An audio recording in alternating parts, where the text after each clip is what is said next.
Go. Thank you to those who made this symposium possible. I appreciate the opportunity to share a history of my great-grandfather, Kumen Jones. It has been a great 7-year adventure for me to research and write Kumen's history.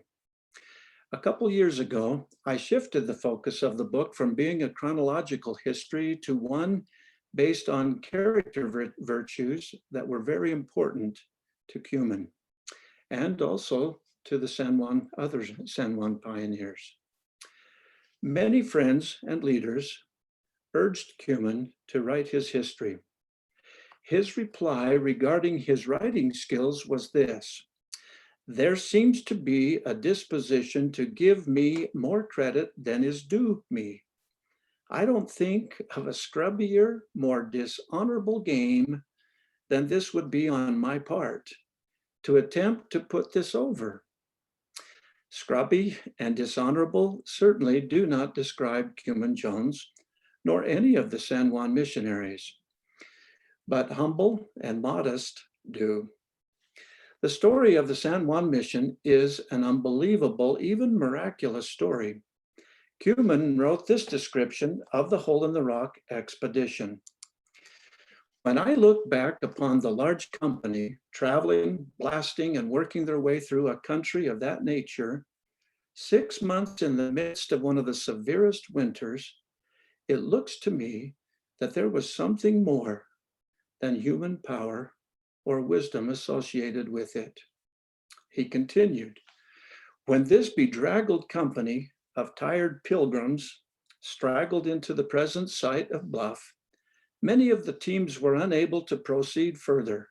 Some remained at Bluff on that account, but most of those who settled at that point did so from religious and conscientious motives and under the protection and blessings of a kind providence. Gratitude to and faith in God were primary virtues that sustained these pioneers through adversity and setbacks. They were prepared and willing. Kumen lost his father when he was 6. His mother, Sage Treharn Jones, had faith to take initiative to engage her 6 children in helping with work, even finding jobs for them at early ages.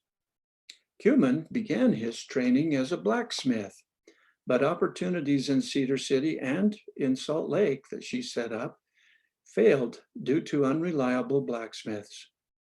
Sage persisted and found other opportunities to herd and care for neighbors' animals. At 14, Kumen learned to freight logs. At 16, he joined his brother Lehi delivering the mail to Nevada. And at 19, the 2 brothers were responsible for the large Cedar City cattle herd.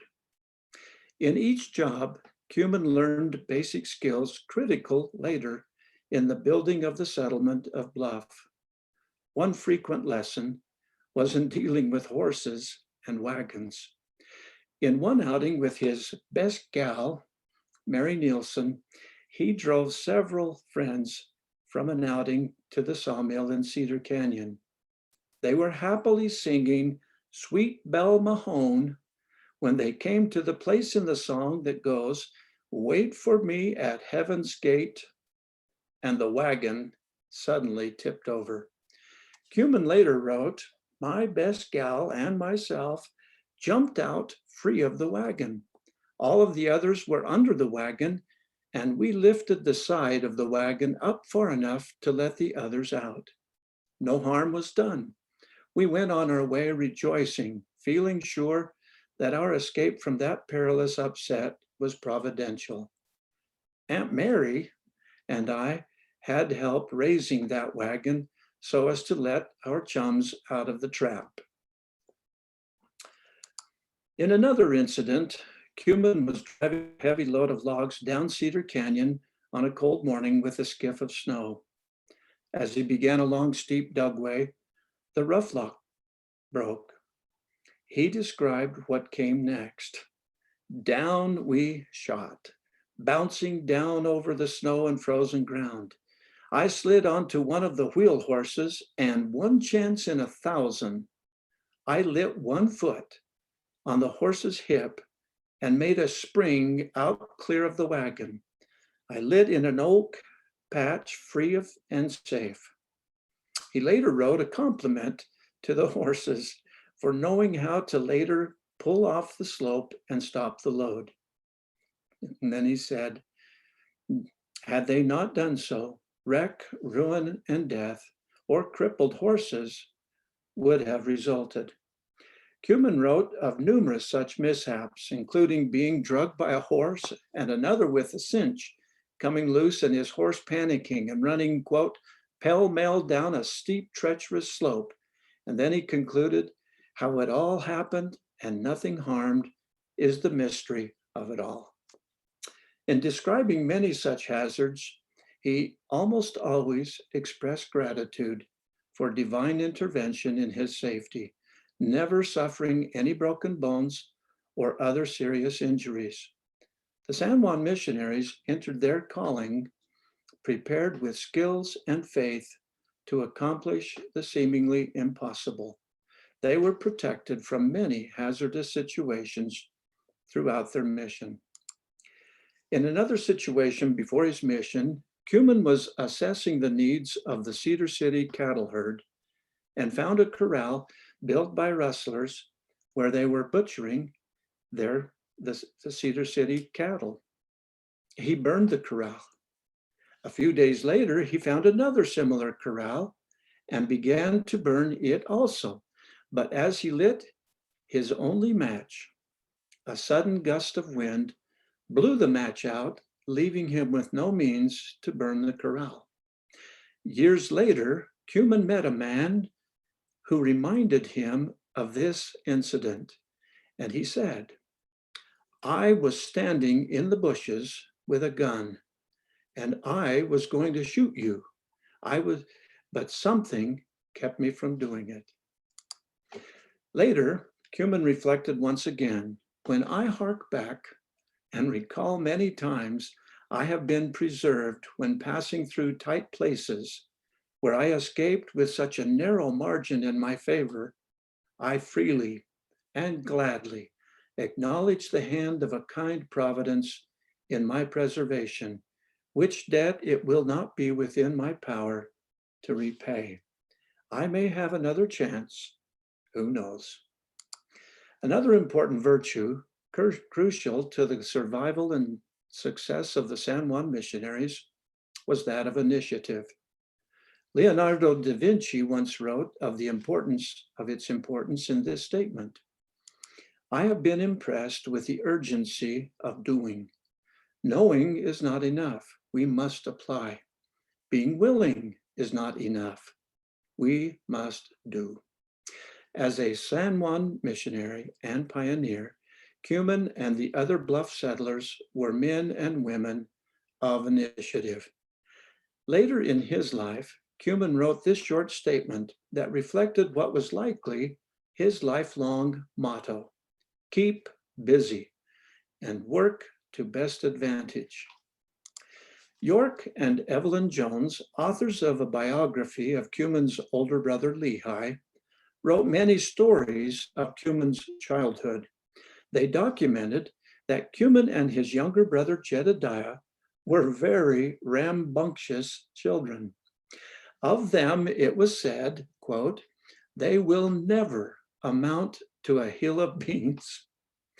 Kumen later wrote, I have a more or less clear remembrance of some few things that happened when I was 2 years old. One was that I started our team of oxen off when there was no one on the wagon with me, causing a panic among the folks. In another recollection, Kumen wrote about letting all the family herd of wild goats out of the corral, never to be seen again. Also from Lehi's biography is this story. While Kumen and Jedediah were at home alone, an old Indian came to visit. The young boys talked him into praying for rain, which was badly needed. There was no ceiling in the house, and while the Indian was on his knees, the boys climbed up in the rafters with a bucket of water and sprinkled it down on the praying Indian.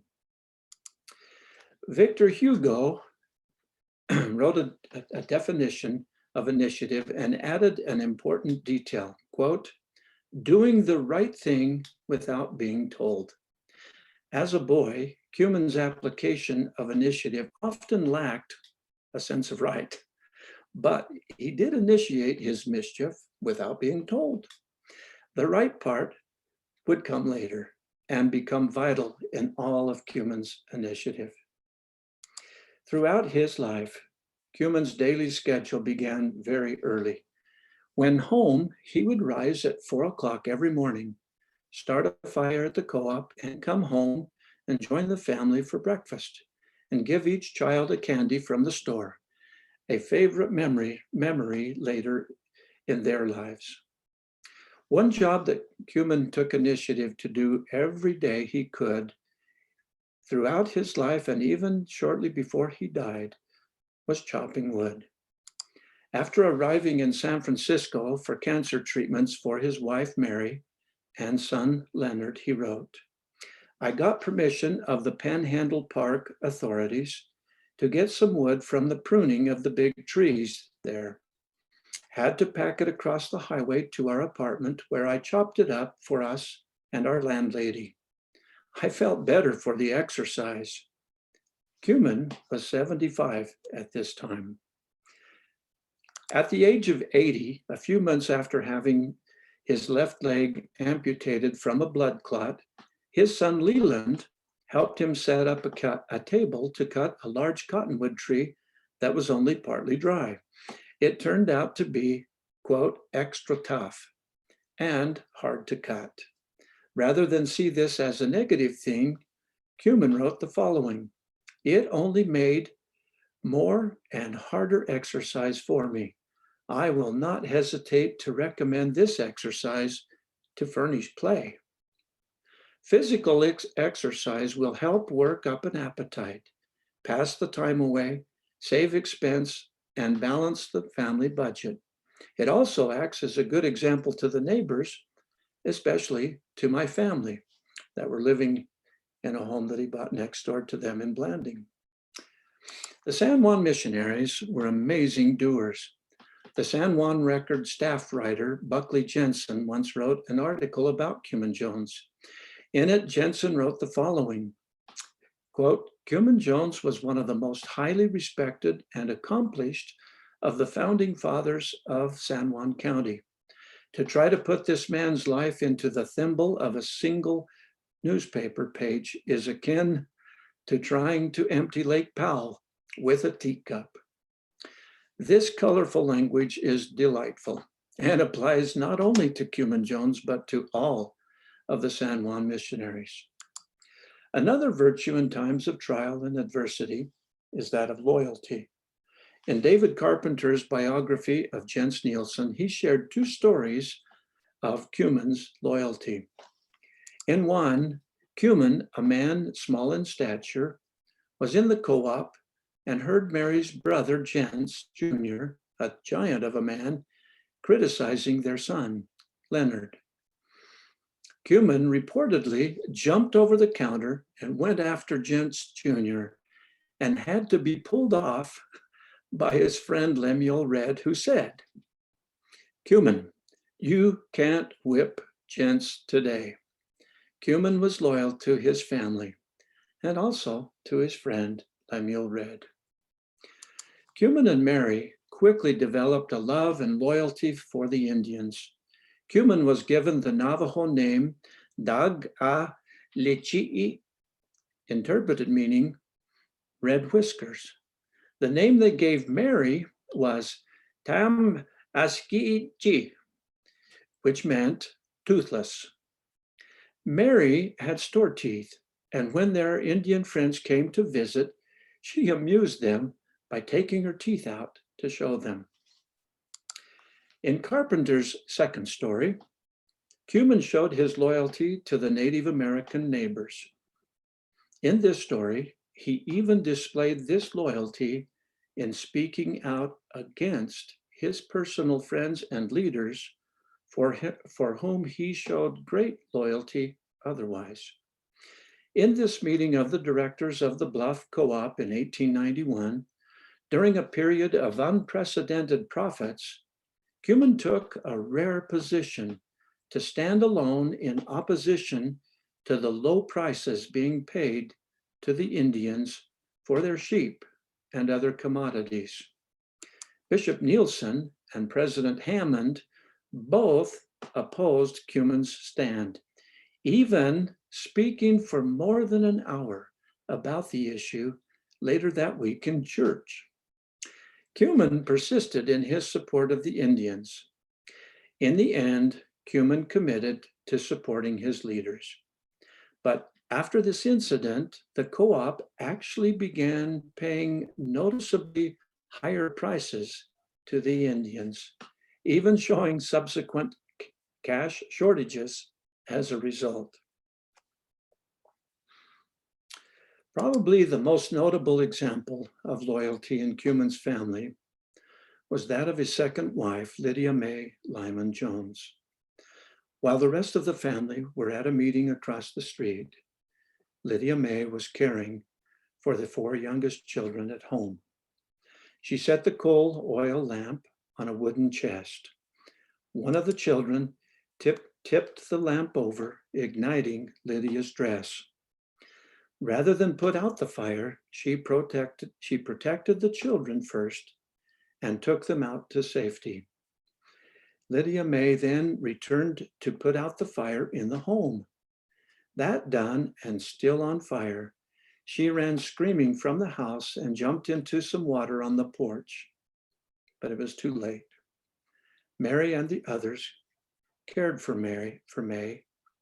The burns were severe, and for 9 days she lived with intense pain until she died. Lydia was buried on the hill above the fort, next to her 2 children who had died before her in infancy. Another virtue critical to the survival and success of the San Juan settlers was that of courage. Hattie Barton wrote in the San Juan record about Kumen this description, quote, "One of his outstanding characteristics was his fearlessness in meeting hazardous and dangerous situations," unquote. When Amasa Barton was killed in 1887 by 2 Navajos at a trading post nearby at Rincon, many of the Navajo tribe blamed the San Juan settlers. Shortly after this, 100 braves arrived at the fort, armed in war paint and prepared to kill the settlers. Jens Nielsen and Kumen Jones were the only men at the fort at the time. Their deep loyalty to their friendship with the Indians gave them the courage to calmly invite them off their horses, to set their rifles aside and talk as friends. Eventually, the Indians did, ending with a great meal, a night's rest at the fort, and a renewed friendship. A second story of Kumen showing courage occurred when boys from Bluff invited members of a nearby cowboy camp to a Bluff dance. Several cowboys arrived giving a surprising and frightening presents. Leaders refused them admission to the dance. The cowboys left on their horses, upset and shooting their guns. A few days later, out on the range, Kumen encountered a large group of the same cowboys. He listened to their angry threats to return and get revenge. He later described listening to the cowboys vent their anger. He then asked to speak. They were surprised and became silent. He then stood and in his words, quote, "I read them the riot act."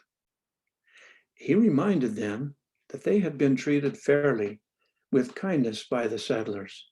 He apologized for the misunderstanding at the dance. He then described their reaction at the dance as, quote, "cowardly and contemptible." The cowboys were silent.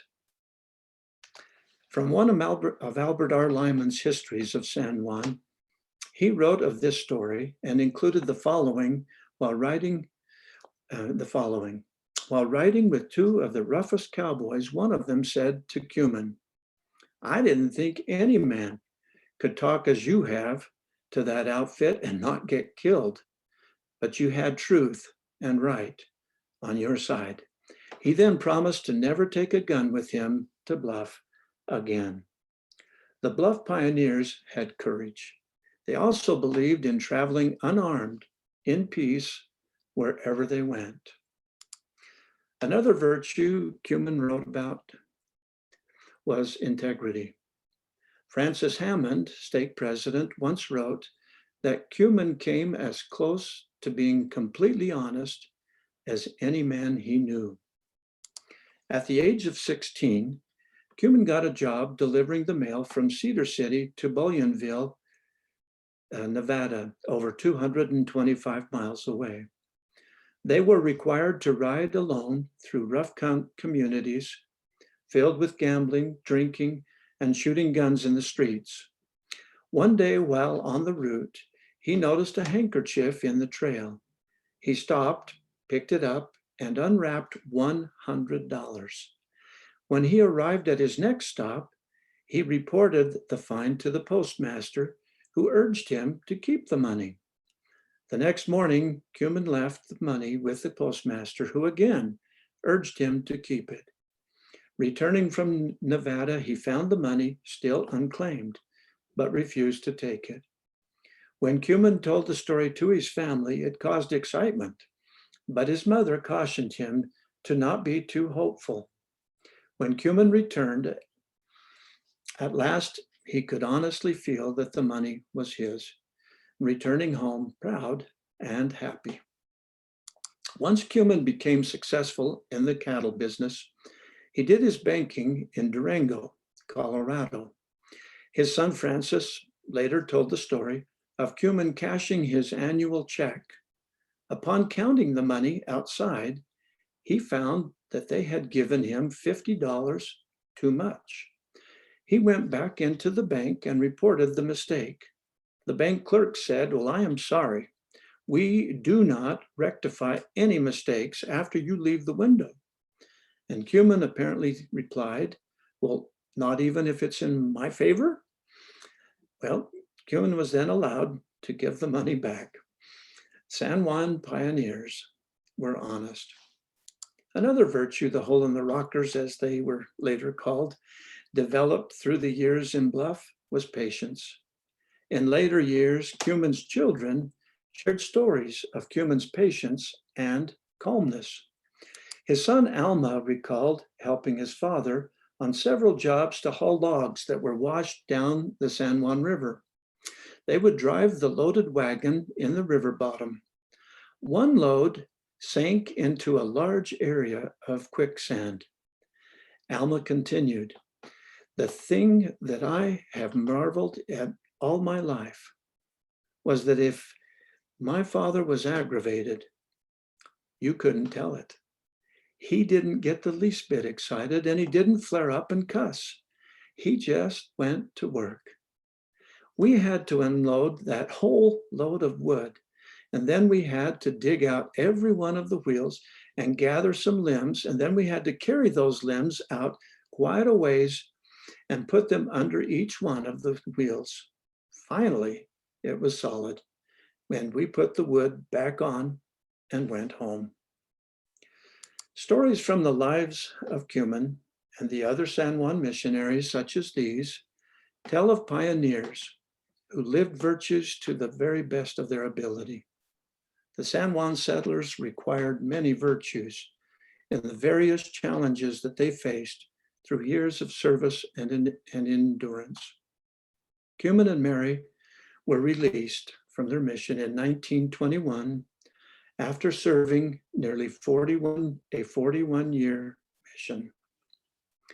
After Kumen's leg was amputated, he spent more time reading the scriptures. At this time, as he recovered, Kumen's son Marvin went to Kumen's home each evening after working on the family farms. Marvin wrote in his journal that nights were the hardest for Kumen, who at this time was usually in constant pain. On June 3rd, 1936, Marvin recorded the following, quote, "I stayed with Father. He has a wonderful spirit with him. He says many points of the gospel are being made plain and bright to him through his ordeal. He has wonderful manifestations, some of which he will not be able to reveal until we meet again." Kumen died 6 years later on June 10th, 1942, at the age of 86.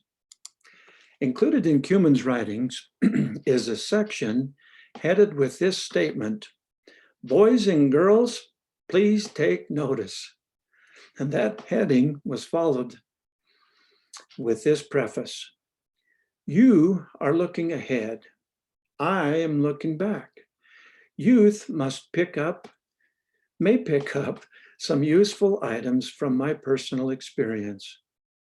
This statement was followed by Kumen's personal 10 commandments, and then 20 pages of advice to his posterity.